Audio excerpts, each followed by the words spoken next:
দুনিয়াবি প্রেম আর খোদার প্রেম আসমান জমিন পার্থক্য।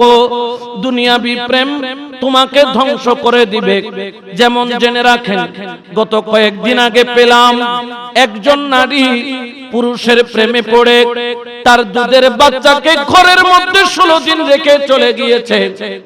বয়ফ্রেন্ডকে নিয়ে বিচের পারে ঘুরতেছে। 16 দিন ছোট একটা বাচ্চা ঘরের মধ্যে খাবারের জন্য, পানির জন্য। ছোট্ট বাচ্চা হাঁটতে পারে না দোলনার মধ্যে। 16 দিন পর্যন্ত থেকে মর অবস্থায় লাশ পেয়েছে।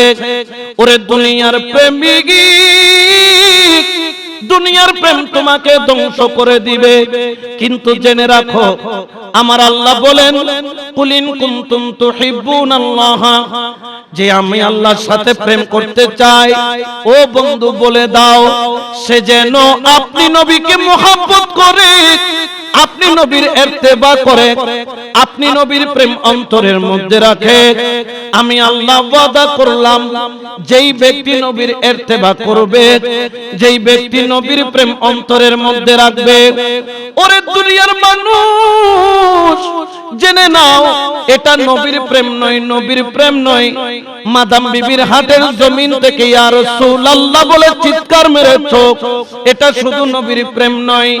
আমার মাদাম বিবির হাটের জমিন থেকে আমার রাসূলের মহব্বতে জীবন যৌবন কুরবান করেছো। নবীর সুন্নাত দাঁড়ি রেখেছো নবীর প্রেম নিয়ে, নবীর সুন্নতি লেবাস ধরেছো, নবীর সুন্নতি আলোচনা শুনেছো, জীবনটাকে নবীর সুন্নতে রাঙাইছো। আমার আল্লাহ বলে না না, এটা আমার নবীর প্রেম শুধু নয়, তুমি মহব্বত করেছো নবীকে, আর মহব্বত হয়ে যাবে আল্লাহর, ভালোবেসেছো নবীকে আর রাজি হয়ে যাবে আল্লাহ। বড় করে বলেন সুবহানাল্লাহ। এই জন্য বাবা জেনে রাখেন, জেনে রাখেন, হযরত ওয়াইস কারনীর জীবনী যখন পড়ি, উনার হায়াতে জিন্দেগিতে শুধু উনি 2টা পোশাক ব্যবহার করেছেন। মাঝে মধ্যে যখন ছিঁড়ে যাইতো, উনি পোশাকগুলোকে নিজ হাতে পুরান কাপড় দিয়ে সেলাই করে পরতেন। ওরে ওয়াইস কারনী, তোমার এত মর্যাদা, তোমার এত সম্মান, তুমি তো রাজার হালতে থাকবা, রাজকীয় পোশাক পরবা। আমরা যারা মাওলানা, আমার কাছে কম করে হলো 15টা জুব্বা আছে, পাঞ্জাবি কতগুলা গুনে শেষ করা যাবে না, এতগুলা পাঞ্জাবি আমার কাছে রয়েছে। এমন এমন দেশের মধ্যে আল্লাহর দেওয়া বান্দা রয়েছেন যারা একটা শুট পরে 2 লাখ, 2.5 লাখ, 3 লাখ টাকা খরচ করে। মুসা বিন শমশিরের মতো ব্যক্তি 1 শুট 2 বার পরেন না, এত সম্পদ দিয়েছেন। আমার ওয়াইস কারনী রে, তুমি তো মর্যাদাবান, এই দুনিয়ার সম্পদ তুমি চাইলে তো অভাব হতো না। আমার ওয়াইস কারনী বলেন, আমি তো তালেবুদ দুনিয়া নই, আমি হলাম তালেবুল মাওলা। আমি আমার মাওলাকে মহব্বত করি, আমার আপাকে মহব্বত করি।